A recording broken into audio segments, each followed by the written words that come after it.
नमस्कार साथियों, स्वागत है आपका हमारे YouTube चैनल में। तो आज का जो वीडियो आपके लिए रहने वाला है ये है हमारा भिलंगना नदी तंत्र, है ना। तो भिलंगना नदी जो है वो सहायक नदी है किसकी? तो भिलंगना नदी भाई सहायक नदी है भागीरथी नदी की। और भागीरथी नदी तंत्र के बारे में मैं आपको पहले पढ़ा चुका हूँ, है ना। तो जिसने भागीरथी नदी तंत्र वाला वीडियो देखा नहीं है तो वो पहले डिस्क्रिप्शन में मैं लिंक दे दूँगा, वो जाके भागीरथी नदी तंत्र वाला वीडियो पहले देख ले, है ना। चलिए बात करते हैं भिलंगना नदी तंत्र की। तो भिलंगना नदी तंत्र से पहले हम देखते हैं भागीरथी नदी तंत्र, है ना। तो जो भागीरथी नदी थी भाई आपकी, ये कहाँ से निकलती है? तो भागीरथी नदी निकलती है हमारी गंगोत्री ग्लेशियर से, है ना। किस ग्लेशियर से? गंगोत्री ग्लेशियर में स्थान कौन सा पड़ता है पास में? गौमुख, ठीक है। तो गौमुख से निकली थी भाई हमारी कौन सी नदी? तो ये निकलती है आपकी भागीरथी नदी, ठीक। और इसी भागीरथी की सहायक नदी है भिलंगना, जिसके बारे में आज हमने पढ़ना है। तो भागीरथी नदी से भिलंगना नदी मिलती है कहाँ पर भाई? तो ये मिलती है जहाँ पे पुरानी टिहरी हुआ करता था, या जहाँ पे अब टिहरी डैम बन चुका है, और वहीं को बोलते हैं हम गणेश प्रयाग। उसी स्थान को बोला जाता था गणेश प्रयाग या पुरानी टिहरी, या जहाँ पे अब टिहरी डैम बन चुका है। तो यहीं पे मिलती है भागीरथी से कौन सी नदी? भिलंगना नदी, ठीक है, भिलंगना नदी। अब मैं बात करूं भाई भिलंगना नदी की, तो भिलंगना नदी कहाँ से निकलती है? भिलंगना नदी, ठीक। अब जो ये आपकी भिलंगना नदी है निकलती कहाँ से? तो भिलंगना नदी निकलती है भाई कौन से ग्लेशियर से? खतलिंग ग्लेशियर से, खतलिंग ग्लेशियर से, ठीक। जो आपकी कौन भिलंगना नदी है निकलती है किस ग्लेशियर से? तो ये निकलती है खतलिंग ग्लेशियर से। खतलिंग ग्लेशियर आपका कहाँ पड़ेगा?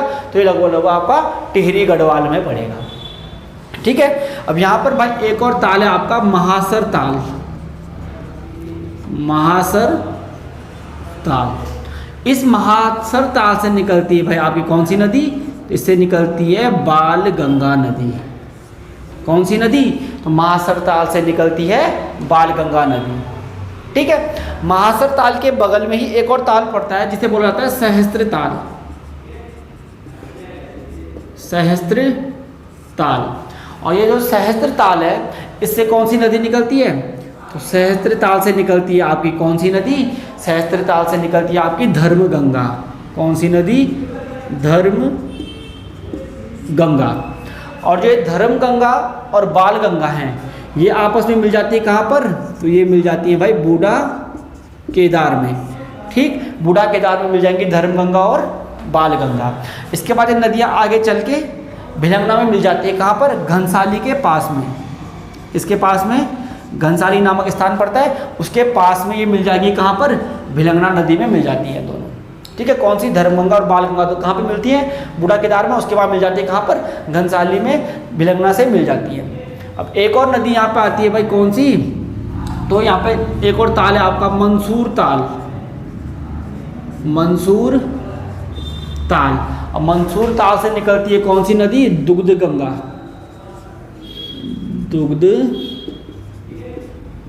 गंगा, ठीक। मंसूर ताल से निकलती है दुग्ध गंगा, और दुग्ध गंगा कहाँ मिल जाती है? धर्म गंगा में मिल जाती है, ठीक। तो इस प्रकार से आप देख सकते हैं कि जो भिलंगना नदी है हमारी, भिलंगना नदी है, इसकी सहायक नदियाँ कौन कौन सी हो गई भाई?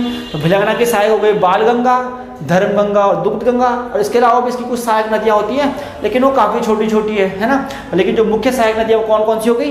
बाल गंगा, धर्म गंगा और दुग्ध गंगा, ठीक हो गया, ठीक है। ये हमने देख लिया कि यहाँ पे कौन कौन से ग्लेशियर पड़ेंगे भाई। खतलिंग ग्लेशियर टिहरी पड़ेगा आपका, महासर ताल कहाँ पड़ेगा? ये भी टिहरी गढ़वाल में पड़ेगा। सहस्त्र ताल कहाँ पड़ेगा? ये भी टिहरी गढ़वाल में पड़ेगा। मंसूर ताल कहाँ पड़ेगा? तो ये भी आपका टिहरी गढ़वाल में पड़ेगा, ठीक है। भिलंगना नदी भागीरथी नदी से कहाँ पे मिल जाती है भाई? तो गणेश प्रयाग पुरानी टिहरी में वो क्या होती है? भागीरथी नदी से मिल जाती है। और यहीं पर आपका क्या बना है भाई? तो यहीं पर बना है आपका टिहरी डैम या टिहरी जल विद्युत परियोजना यहाँ पर बनी है। अगर बात आए टिहरी जो डैम है आपको, इसको स्वीकृति कब मिली थी? तो योजना आयोग द्वारा इसको स्वीकृति मिली थी 1972 में इसको स्वीकृति मिली थी। और ये बनना शुरू कब से हुआ? जब ऐसा क्वेश्चन आएगा 1978 में टिहरी बांध बनना शुरू होता है। किसके द्वारा? तो उत्तर प्रदेश सिंचाई विभाग इसको बनाना शुरू करता है। उत्तर प्रदेश सिंचाई विभाग द्वारा टिहरी बांध बनना शुरू होता है, ठीक है। अब 1988 में 1988 में 12 जुलाई 1988 में किसका गठन होता है? THDC का गठन होता है। और उसके बाद क्या होता है? जो टिहरी बांध का निर्माण कार्य कौन प्रारंभ कर देगा? THDC कर देगा भाई आपका।